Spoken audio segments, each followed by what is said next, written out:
유대인들이 병 나은 사람에게 이르되 안식일인데 내가 자리를 들고 가는 것이 옳지 아니하니라.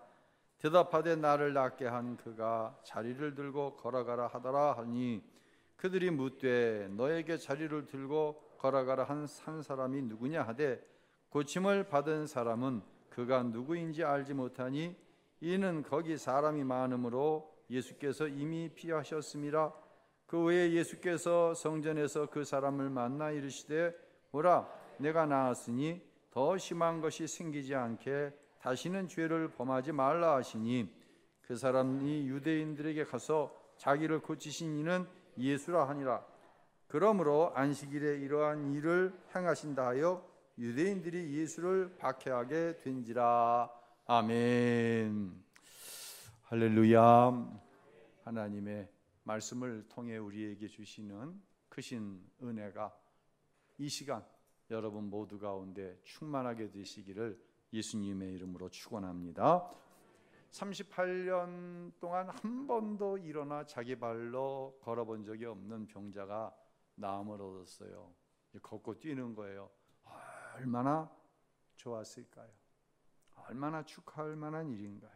그런데 우리가 읽은 본문에는 이 축제의 분위기를 역겹게 만드는 사람들이 종교의 이름으로 등장을 합니다.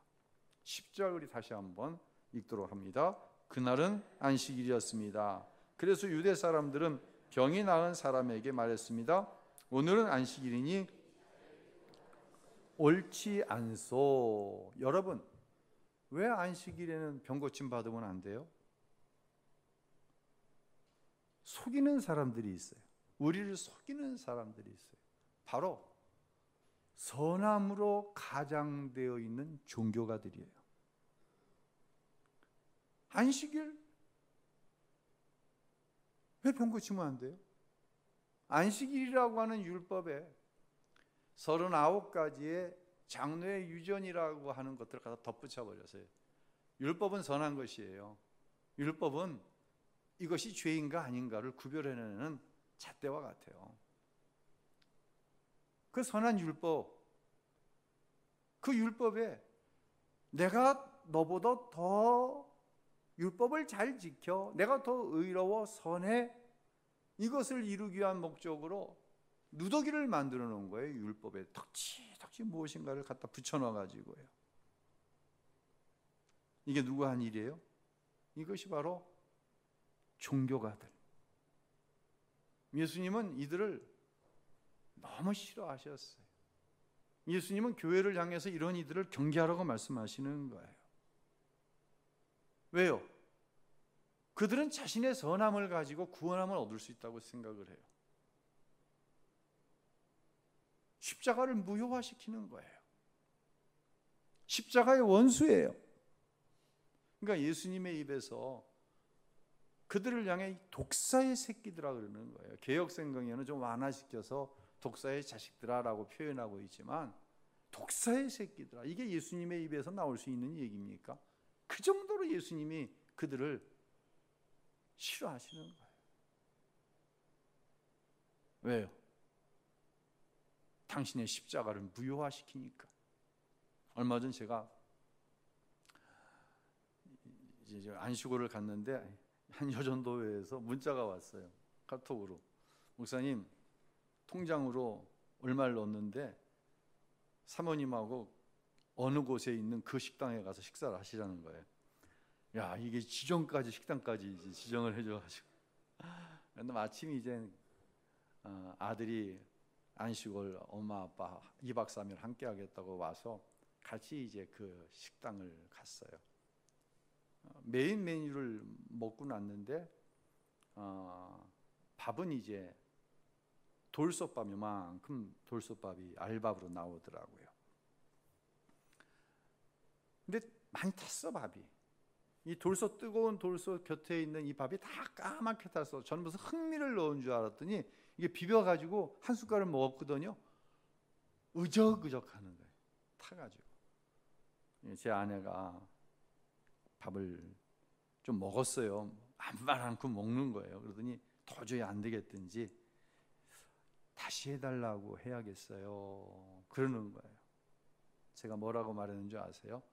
그냥 먹어요.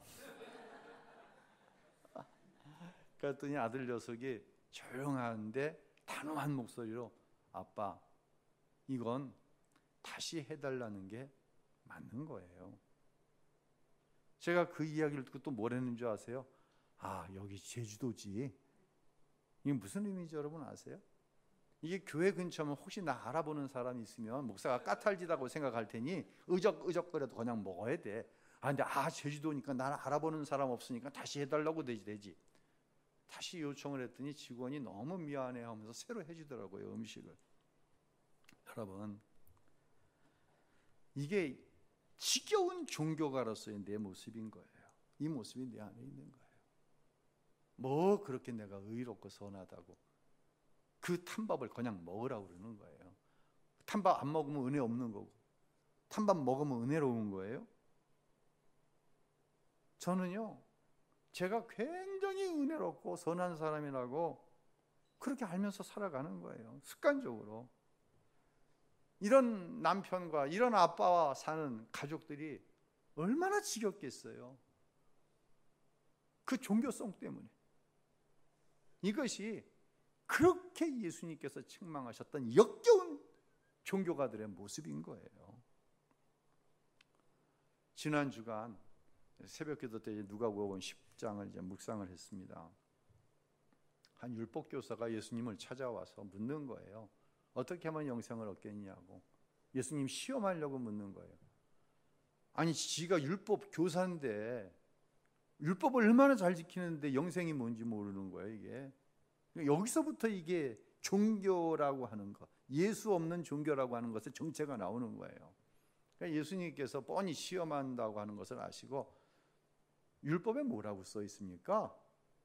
이 이야기는 당신은 어떻게 영생을 얻을 수 있다고 생각을 합니까? 이 질문하고 이제 겹쳐진 질문이죠.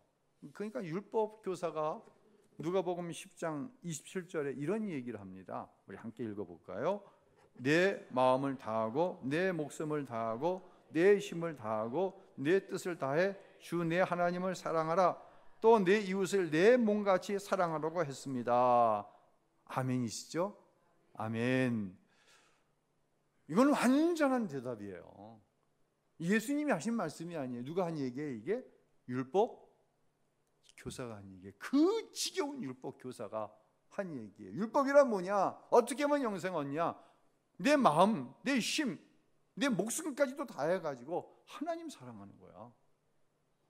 이웃을 나를 사랑하는 것처럼, 내 몸 사랑하는 것처럼, 내 자식 사랑하는 것처럼 이웃 사랑하는 거야. 여기에 영생이 있어. 와, 얼마나 대단한 대답입니까?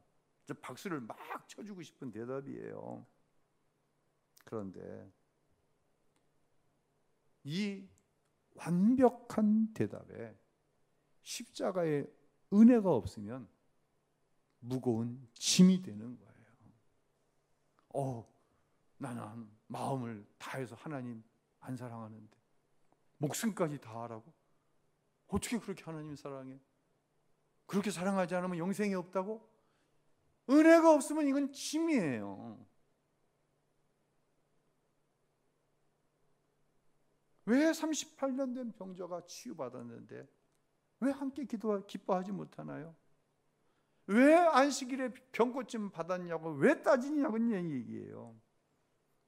자기라고 하는, 자기 선함이라고 하는 이 지겨움이 유대인을 구원의 길로 가는 것을 막고 있는 거예요. 그러니까 예수님께서 이 율법주의자들 여기서 독사의 새끼들이라고 그러는 거예요.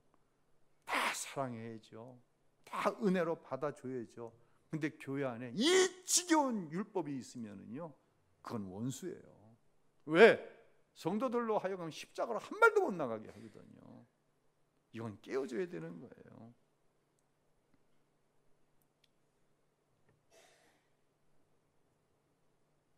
여러분 잘 들으셔야 돼요.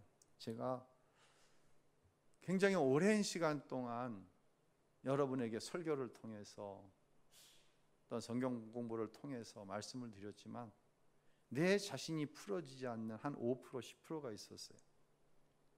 여러분에게 기도하세요. 기도 많이 하세요. 성경 묵상하세요. 이렇게 이야기하면서도 10%가 풀어지지 않는 것이 있었어요. 그 10%를 여러분에게 말씀을 드리려고 그래요. 정말 잘 들으시고 나에게 주시는 말씀으로 받으세요. 여러분 가정 안에 은혜 받은 사람이 많으면 많을수록 좋습니다. 그렇죠? 십자가의 은혜 받은 사람이 많으면 많을수록 좋아요. 그렇게 되시길 주님의 이름으로 축원합니다. 가정 안에는요, 각 가정 안에는요, 모든 가정 안에는요, 선함으로 무엇인가를 희생적으로 공급하는 누군가가 있습니다. 그렇게 세워진 것이 여러분 모두의 가정이에요. 뭘 공급해줘? 선함을 공급해 주는 거예요. 그것이 엄마일 수도 있어요. 부인일 수도 있어요. 가정에. 아버지일 수도 있고 남편일 수도 있어요. 특별한 경우에 자녀가 부모에게 그 선함을 공급해 줘요. 희생적으로. 이러한 가족을 대할 때 반드시 기억하세요. 그 희생적인 선함을 나에게 공급해 주는 사람이 아버지가 됐든 엄마가 됐든 남편이 됐든 아내가 됐든 자식이 되었든 인정해 줄 수 있어야 돼요. 당신 때문에 우리 가정이, 내 가정이 이만큼 올 수 있었어. 인정해 주고 감사할 수 있어야 돼. 이거 안 하면 나쁜 사람이야. 그 사람은요. 이거 안 하면요, 하나님 절대로 기뻐하시지 않아요. 더구나 이 선함을 이용해 먹는다. 자식이 부모의 선함을 이용해 먹고, 남편이 아내의 선함을 이용해 먹고, 부인이 남편의 그 선함과 희생을 이용해 먹고 함부로 취급하고, 이게 우리 가정의 문제예요. 첫 번째 문제. 제가 들여다본, 거기서 벗어나야 돼요. 그런데 내가 선해. 평생을 희생으로 이 선함을 통해 우리 가정이 이만큼 됐어. 다시 말씀드립니다. 그게 남편이 될 수도 있고, 그게 엄마가 될 수도 있고, 부인이 될 수도 있어요. 그런데 말이에요, 잘 들으세요. 이 선함이 내가 받은 십자가의 은혜에서 출발되지 않은 선함, 십자가의 은혜 위에 세워지지 않은 선함, 그것인가 순간순간 살펴야 돼요. 내가 지금 내 자식들에게 선함을 베풀고 있어. 아내에게, 남편에게 선함을 베풀고 있어. 그런데 이 출발이 십자가의 은혜인지 아니면 나로부터 온 선함인지를 순간순간 살펴봐야 돼요. 만약 이 선함이 십자가의 은혜에서 출발하지 않은 내 열심으로, 내 본능에서 온 선함이라고 한다면 이 선함은 반드시 바닥나게 돼 있어요. 반드시 뭐나게 돼 있다? 뭐나게 돼 있다? 바닥나게 돼 있어요. 은혜에서 오지 않은 선함은 다 바닥이 납니다. 다 바닥이 나면 어떤 일이 벌어지는 줄 알았어요? 그 바닥난 자리를 내가 이 선함을 위해 희생했던 상처가 그 선함의, 바닥난 선함의 자리를 올라서는 거예요. 선함은 간 곳이 없고 상처만 남아버린 거예요. 제가 지난 주간 누가복음 10장을 여러분과 함께 새벽에 묵상하면서 이 사실을 성경을 통해 본 거예요. 그러면서 모든 성도들의 가정이 예외 없이 이 바닥난 선함의 자리에 상처가 올라와서 다 힘들어하는 거예요. 어떤 가정은 그게 누군가의 눈에 보여지고, 어떤 가정은 누군가의 눈에 보여지지 않았을 뿐이지 모두 다 똑같은 거예요. 자, 은혜가 바닥나니 내 선함으로 일합니다. 선함이 바닥나니 선함의 자리에 상처가 올라옵니다. 그럼 그때 나오는 말이 무슨 말인 줄 아세요? 내가 당신에게 어떻게 했는데 이 이야기가 나오는 거예요. 야 이놈아, 내가 너를 어떻게 키웠는데. 이거는요, 선함이 바닥난 자리에 상처라고 하는 쓴뿌리가 자리 잡아 나온 이야기지, 하나님의 은혜하고는 너무나 거리가 먼 거예요, 이건. 그런데 원초적인 문제의 출발은 뭐가 바닥나서 그렇다? 은혜가 바닥나서 그런 거예요. 은혜가 바닥나니까. 율법학자가요, 목숨을 다해서 하나님을 사랑하고 나 자신을 이웃과 같이, 이웃을 내아처럼 사랑하라. 이게 십자가의 은혜에서 나온 게 아니거든요. 그러니까 십자가의 은혜에서 나오지 않은 종교적인 선함에서 이 일을 행했더니 영생이 뭔지 모르겠는 거야. 하나님을 위해서 목숨까지 바쳤는데, 사랑하는 성도 여러분, 세상에 신앙생활하면서 제일 쉬운 일이 뭔지 아세요? 물질로 헌신하는 일이 제일 쉬운 거예요. 그건 무엇으로도 할 수 있어요? 내 종교적인 선함으로도 할 수 있어요. 근데 정말 힘든 게 뭔지 아세요? 내 선함이 십자가의 은혜에서부터 나왔는지 안 나왔는지를 분별해서 십자가의 은혜로 선함을 베푸는 것, 이건 하나님의 은혜가 아니면 안 되는 거예요. 내가 너를 어떻게 키웠는데? 내가 당신을 위해서 어떻게 했는데? 맞죠?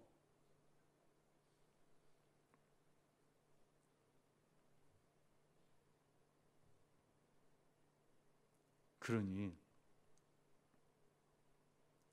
은혜가 바닥나고 선함만 남았어요. 이 남은 선함이 자식들에게, 아내에게, 남편에게 비춰지면은 뭘로 비춰지는 줄 아세요? 지겹다는 말이 나오는 거예요. 그 남편이, 그 아내가, 부모가 그 선함을 위해서 그렇게 희생을 했는데 내 선함 위에 너를 갖다 비춰놓으니까 이게 너무 함량부족이야. 그러니까 계속해서 내 선함으로 밀어붙이는 거예요. 지겨운 거야 이게. 여러분 가정 안에 지겹다는 얘기 많이 나오죠. 누가 누구에게 지겹다고 그래요? 선함을 행한 사람이 선함을 행하지 않은 사람에게 지겹다고 그래요? 선함을 받은 사람이 선함을 행한 사람에게 지겹다고 그래요? 선함을 받은 사람이 선함을 행한 사람에게 지겹다고 그러는 거예요. 왜요?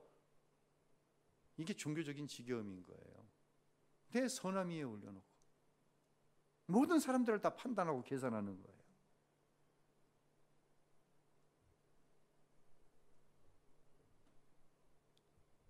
어떻게 벗어나야 됩니까? 그런데 오늘 본문은요, 이 잘못된 유대인들, 율법주의자들을 향해서 많은 이야기들이, 주석들이, 설교들이 나와 있는데, 제가 이 눈을 가지고 보니까 정말 심각한 문제의 사람은 이 유대인들이기도 하지만 바로 이 38년 된 병에서 건전함을 받은 사람, 이 사람은 정말 위험한 사람이에요. 특별한 은혜를 받았잖아요.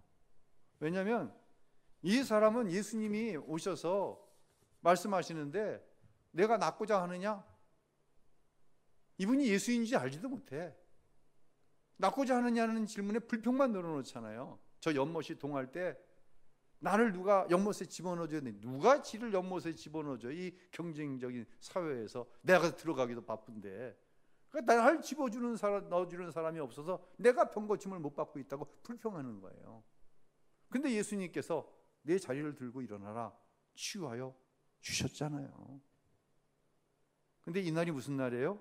9절 하반절 보니까 안식일이에요. 자, 안식일날 고침받은 일로 인해서 이게 정죄당할 일이 아닌데, 이 유대인들이, 이 지겨운 종교인들이 안식일에 고침받은 이유로 이 고침받은 사람을 정죄합니다. 너 왜 안식일날, 다른 말로 너 왜 안식일날 고침받았어?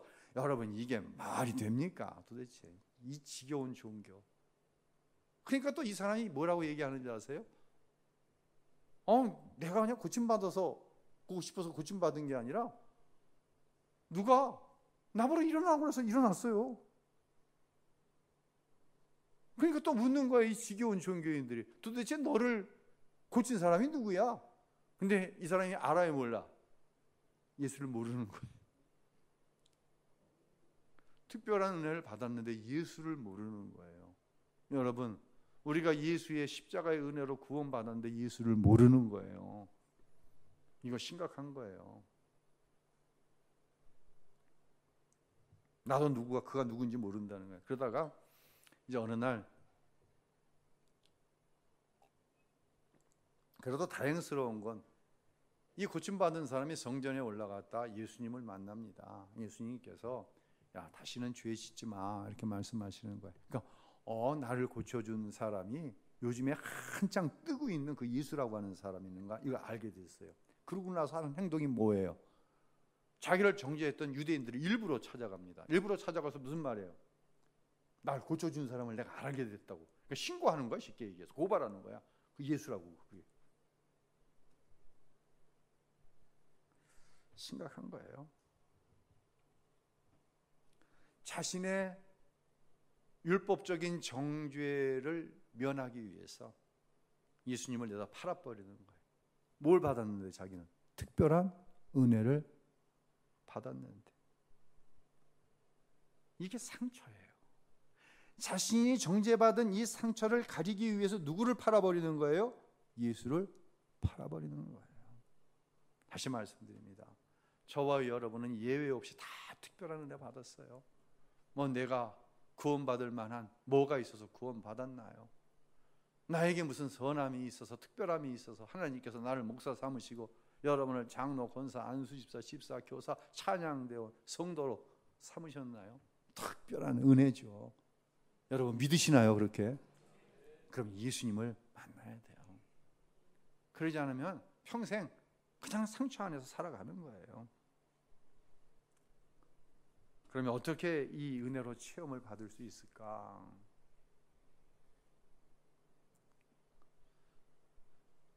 은혜로 구원받은 사람들이 하나님 앞에 영광을 돌려드리겠다고 행하는 많은 종교적인 행위가 있어요. 그 행위 가운데 예배는 가장 적극적으로 하나님 앞에 영광을 올려드리는 행위예요. 근데 이것을 우리 편에서 받아들일 적에는 예배는요, 바닥난 은혜를 채우는 시간이에요. 여러분을 축복하는 것은 예배 시간마다 바닥나 내 선함으로 견디다 못해 올라온 상처 때문에 한 주간 힘들었는데 주일 하나님 앞에 나와 예배하는 그 시간, 은혜로 소송되어지는, 은혜로 회복되어지는, 은혜로 충만하게 채워지는 그런 은혜의 역사가 있게 되시길 예수님의 이름으로 축원합니다. 제가 안식월 갔다 와서 교육자들에게 그런 얘기했어요. 내가 안식월 가서 쉬다 보니까 야, 이게 주일날 예배 드리러 가는 게 굉장한 일이더라. 이게 큰 일이더라고. 그냥 늘어져 있으면 되잖아요, 주일날. 근데 씻어야죠, 옷 입어야죠, 하나님 앞에 나아가 예배하는 거니까 좀 모습도 단정하게 해야죠. 그리고 11시 예배 간다. 하루의 절반이 딱 잘라지는 거예요. 그러면서 여러분 이 시간 예배 드리러 나왔는데 예배 인도자가 은혜를 못 끼친다? 이건 직무유기야. 어떻게 해서든지 은혜를 끼쳐야 돼. 무조건 은혜를 끼쳐야 돼. 이건 나한테 하는 얘기인데 사실은. 주일날 꼭 은혜 받으시길 바랍니다. 은혜를 사모하시길 바랍니다. 제가 이번 안식월 4번의 주일을 다른 교회에서 예배 드릴 수 있는 호사를 누렸다, 특권을 누렸다. 진짜 저에게는 너무 귀중한 시간이었어요. 첫 번 한림에서 통합측 장로교회에서 예배 드린 얘기 지내면 제가 잠깐 여러분에게 드렸거든요. 사진 하나 보여주시겠어요? 저희 딸아이가 금요일날 퇴근하고 밤 비행기로 왔다가 월요일날 새벽 비행기로 이제 가면서 그 주일날 같이 한림에 있는 교회 가서 예배를 드렸는데 엄마 아빠가 이렇게 가니까 뒤에서 사진을 찍어갖고 공유를 했어요. 그 사진에 저게 뒷머리 벗겨진 게 저고, 예, 날씬한 사람이 저랑 같이 안식을 갔던 여자고요. 예.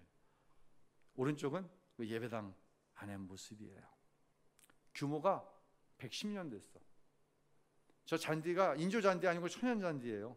천연 잔디 위에 주차장이, 넓은 주차장이 있어요. 너무 부럽더라고. 서울에서 뭐 꿈도 못 꾸죠. 예. 언제까지 보여줄까요, 저거? 그만 내려도 돼요? 예. 110년 된 규모가 있는 교회입니다. 11시 2부 예배인데 부목사님 설교했다고 그랬죠. 이유가 그 지난주가 주차장에서 급발진 사고로 사상자가 생겼어요. 담임 목사님은 스페인에 안식월 중이고 꼭 골라가도 똑같은 교회를 골라간 거예요. 그러니까 목사님이 그 소식을 듣고 비행기표를 구하는 대로 바로 이제 귀국할 준비를 하고 있는 그 상태. 그런데요, 교회가 편안한 거예요. 지금 엄청난 사건이 일어났어요. 중환자실에 있어요. 죽을 수도 있어요. 근데 교회가 사람들이 들떨어져서 민감하지 못해서 편안한 게 아니라 그런 상황 속에서도 교회가 평안을 잃지 않는 거예요. 그런데 이 통합 측의 예배의 특징은 뭐냐? 예배의 전통을 110년 동안 세속에 양보하지 않고 잘 전승해 내려왔어요. 담임 목사가 성의를 입고, 기도하는 사무실은 장로님 성의를 입고, 말씀상 뒤에는, 이 설교 강대상 뒤에는 이처럼 말씀상이 있고, 찬양대가 이렇게 쓰고, 이게 110년 동안 그 예배의 전통을 계승해 온다고 하는 건 결코 쉽지 않은 일인데 정말 잘 보존이 되어 있더라고요. 두 번째 주는 서귀포에 있는 역시 통합측 장로교회에서 예배를 드렸어요. 이 교회는 97년 된 교회예요. 역시 규모가 있어요.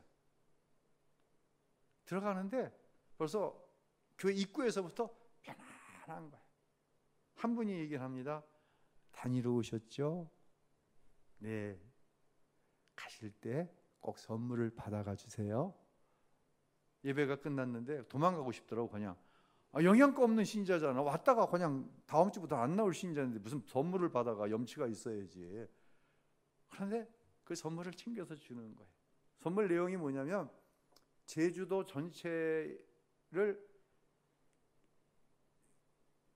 그려놓은 손수건이야. 그 손수건 가지고 여행 다녔어요. 거기에 보면 도로는 어떤 도로를 타고, 어디에 가면 뭐가 있고, 어떤 관광지가 있고, 어떤 산이 있고, 어떤 오름이 있고, 다 나와 있는 거야. 근데 교회가 그런 한 번 오고 말 사람에게 그런 선물을 줄 수 있는 편안함. 근데 이 교회의 예배의 모습은 어떠냐? 똑같아. 한림에 있는 교회하고 예배적인 전통이 97년 동안 훼손되어지지 않고 그대로 전승되어져 온 거예요. 성실하게 그 예배의 전통을 지켜온 거예요. 세 번째 주는 이제 함덕에 있는 역시 통합측 장로교회에서 예배를 드렸어요. 이렇게 얘기하면 담임 목사 안식월의 동선이 이게 쭉 나오죠. 눈치 칠 사람은 다 채는 거죠. 근데 왜 성결교회에서 예배 드리지 않았습니까? 이렇게 후배 목사님이 묻더라고요. 제가 그렇게 얘기했어요. 저도 이렇게 예배 시간에 선배 목사님이 저기 와서 앉아 계시잖아요. 은퇴한 목사님들. 부담스러워. 왜냐면 예배 끝나면 기도받으러 오는 사람도 있고 상담하러 오는 사람도 있는데 기다리라고 할 수 없고 차라도 한 잔 대접하고, 또 오늘 점심 반찬이 뭔지도 모르는데 점심 식사하러 내려가시라고 그러기도 그렇고, 또 사역 중간에 모시고 밖에 나가서 점심 식사하기도 뭐하고, 원로 목사님들 오시면 부담스러워. 그러니까 몇 분은 오셨다가 소문이 난 것 같아. 우리 교회 가면은 담임 목사가 아는 척도 안 한다고. 그래서 안 오더라고, 우리 교회는 원로 목사님들이. 근데 나도 제주도에 있는 웬만한 규모의 교회 담임 목사들이 다 제 후배들, 제가 잘 아는 후배 목사님들이거든요. 뭐 김홍양, 뭐 이상진 목사, 이런 사람들 다 내 후배 목사님들인데 그분들도 가면은 똑같이 부담스러울 거 아니야. 더 중요한 것은 회중으로서 예배를 드리고 싶었어요. 한림에 있는 장로교회는 75년 역사가 된 교회예요. 우리가 이제 2부 예배가 흔히 얘기하는 주 예배, 메인 예배라고 그러잖아요. 2부 예배를 참석을 했는데 원로 목사님이 설교를 하시는 거예요. 이유인즉슨 담임 목사님이 지금 공속 중이야. 그래서 담임 목사님을 청빙하는 과정에 있어. 모인 숫자가 우리보다 한 2배 정도 많이 모였더라. 담임 목사님의 공석이 얼마나 길어져 있는지는 알 수 없지만 교회가 편안한 거예요. 한 38년 해보세요. 똑같은 일. 예배당 문가에만 가도 편안한지 안 편안한지 알아요. 이 교회가. 제가 직원회 때 4번째 교회 말씀드릴 거거든요. 직원회 꼭 참석하세요. 그래서 설교만 듣고 가셔도 돼. 편안한 거예요.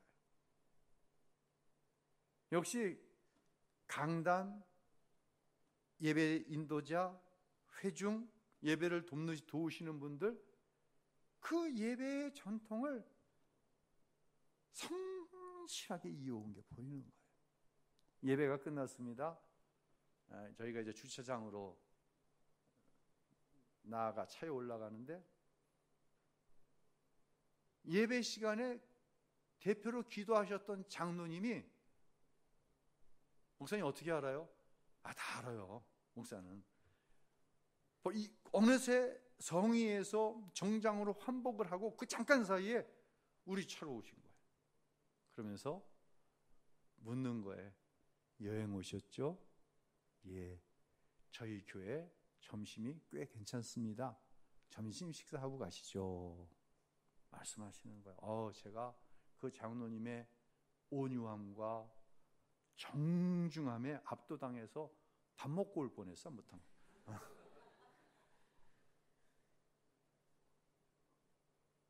오늘 오고 말 건데 너무 온유하고 정중하게 말씀하시고, 이분이 강단에서 대표 기도하셨던 장로님인데, 야, 그 잠깐 사이에 와서 그렇게 청하는 거야. 내가 제주도에 만약에 이사 갔으면 나 그 교회 나갔을 것 같아. 편안한 거야. 이 세 교회의 공통점, 그 70년, 97년, 110년이라고 하는 긴 세월 동안 예배의 세속화라고 하는 분명한 유혹이 있었을 텐데, 그렇게 하면은 젊은이들도 모여들고 모두 모여들고 이런 분명한 자기 계산이 있었을 텐데, 그 계산을 털어버리고 예배에 대한 모습을 성실하게 지켜왔다는 거예요. 여러분, 이것은요 절대로 고지식이 아니에요. 이건 하나님 앞에 태도예요. 예배는요 하나님 앞에 어떤 태도를 가지고 드리고 있는가가 70%, 80% 거기서 결정이 나는 거예요.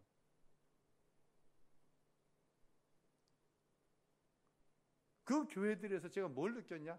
제가 어려서 신앙생활을 했을 때 그 모교회에서 누렸던 편안함이 그대로 있더라고요.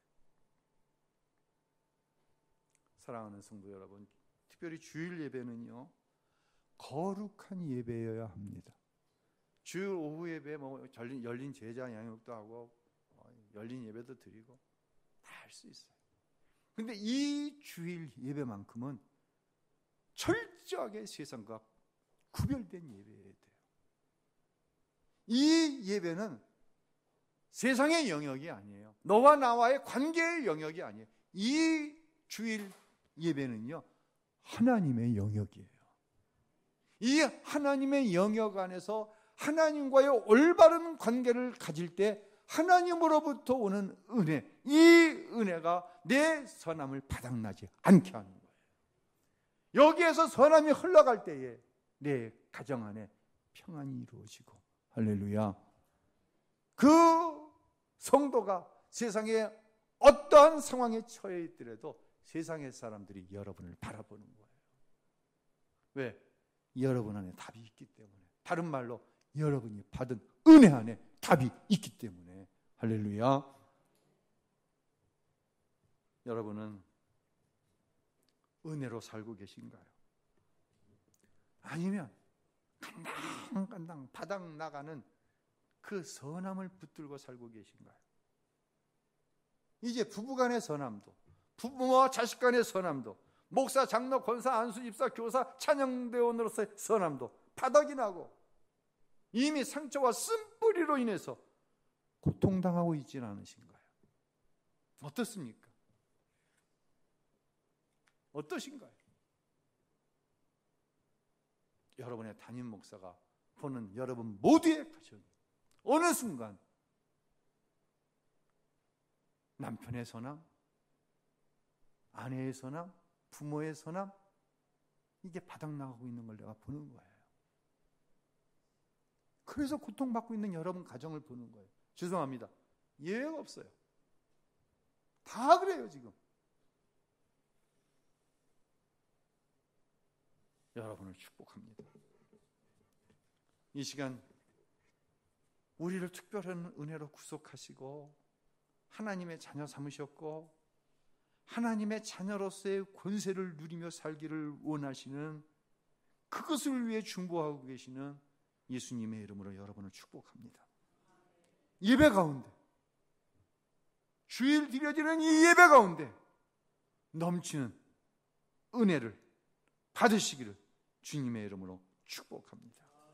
예배 가운데, 예배 시간마다 바닥난 은혜가 채워져서 여러분의 가정 안에 이 은혜로부터 나오는 선함이 채워질 때 회복되어지는 역사가 나타날 거예요.